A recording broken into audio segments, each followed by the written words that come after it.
Hey everybody, it's Melissa, the Unlikely Hiker. Today I thought we would talk about trip planning. It's actually the question that I get asked most, so let's dive right in. So what goes into planning a trip for me? It's a super open-ended question, but the easiest answer is pick a location. Where do I want to go? Do I want to go to the Adirondacks, the Catskills, the Whites, Green Mountains in Vermont, Colorado? Yes. Figure out where you want to go. And within the area that you want to go, figure out how many miles do you want to do. Do you want to do 10 miles, 20 miles? How many days are you going to be out? Do you want to do 3 miles in and hike back out? Do you want to do 10 to 15 miles a day? Figure all this out before you venture out there. Understand your ability level, because that plays right into this. Your ability level is going to go directly into how far you can go in a day. Also, the terrain is going to dictate how far you might be able to go in a day. I love her. So after you pick a destination, you decide how far you want to go, you understand your ability level, and you understand the terrain that you're going to be going through, you crate your puppy.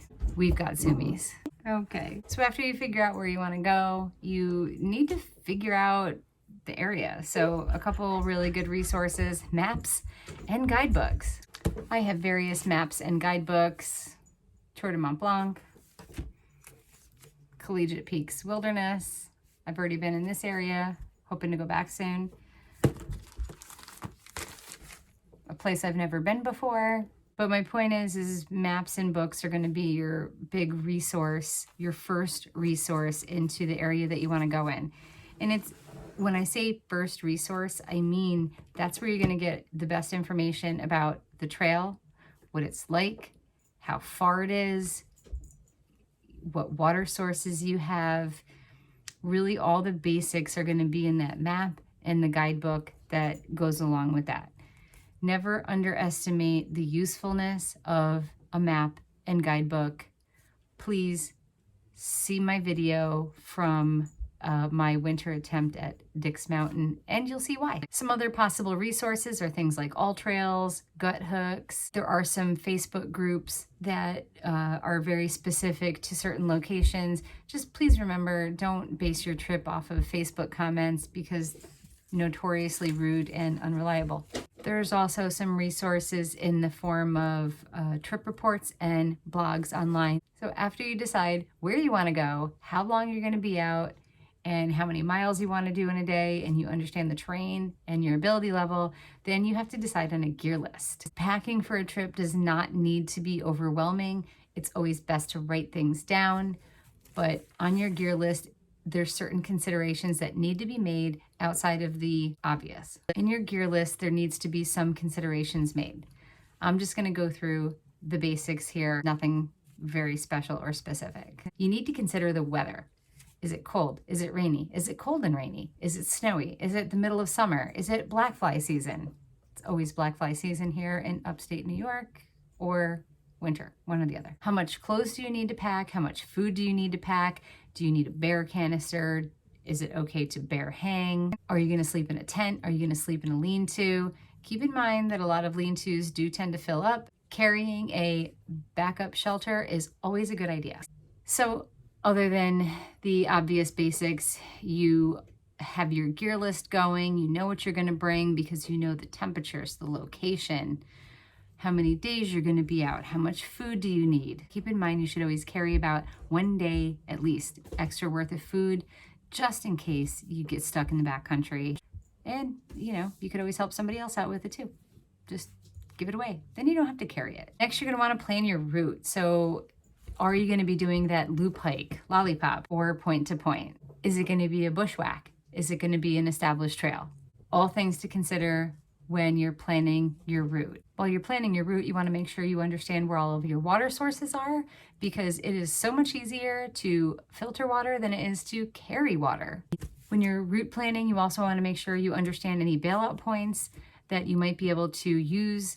And this is really important because you never know when things are going to go sideways and you need to get out of the woods. So there's always emergencies that could potentially happen, especially for somebody like myself who tends to hike by themselves. And speaking of emergencies, it's always a really good idea to carry something like a Garmin InReach. That's what I use, and I can do two-way communication with my loved ones just in case. I can let them know where I'm camping, where I'm safe, they can see it on a map, and I can call for help. It's definitely a beneficial thing to have. You should never really rely on cell service. Speaking of backpacking by yourself, you should always, always, always leave your information with another person and a panic time, a time for somebody to call the rangers or whomever for help if you don't call or return by a specified time. Not only do I always leave the location that I'm hiking, but a backup location. Let's say I say I'm gonna go to Mount X, and I get to Mount X and I was like, crap, you know, the trailhead is full. I need to go to Trail Z. I make that known in my plans to another person so that in the event, for some reason, my Garmin fails and all other backup plans fail, they have a place to start. So she's either going to be X or Z, one of the two locations. She said she was going to go here first, there second, whatever. So next up is you want to monitor weather conditions. So when I plan a trip, it tends to be a week or maybe 2 weeks out. And as we know, weather is super inconsistent, and you want to make sure that you continue to follow the weather up to the day of your trip. And the reason that this is important is because weather, obviously very fickle, it can change very quickly, and it can leave you kind of screwed. You don't want to be out in 60-mile-an-hour winds or, you know, cold, wet rain that turns into snow. Weather plays a very important part of backpacking, and you want to make sure that you have the correct gear for the hike. I'm in no way saying don't hike if it's cold or don't hike if it's raining. I'm just saying have the correct attire for that particular hike. So if you need to add or subtract things from your kit, do that, because that's going to keep you safe.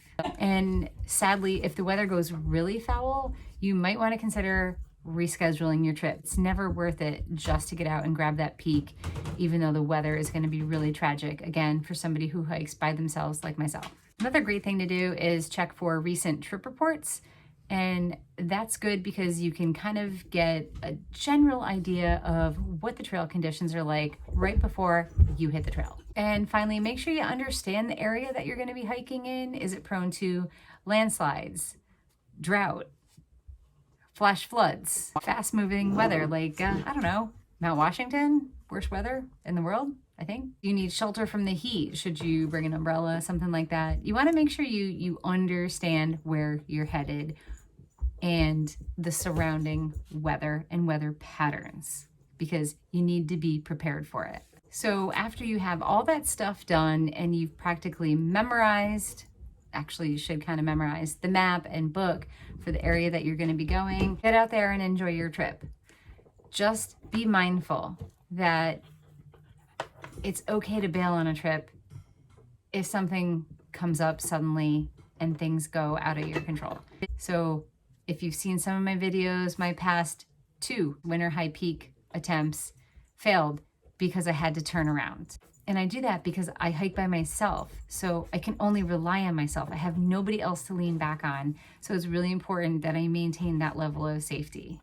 This is really just glossing over what I do to plan a hike. It's not an in-depth view at all the minutia of what I do to plan a hike, just to give you a general idea of the mindset of how to plan a hike. So if you have any questions, drop them in the comments below and get out there and live your life. Go have some fun, all right? We will talk to you soon. Thanks, bye-bye.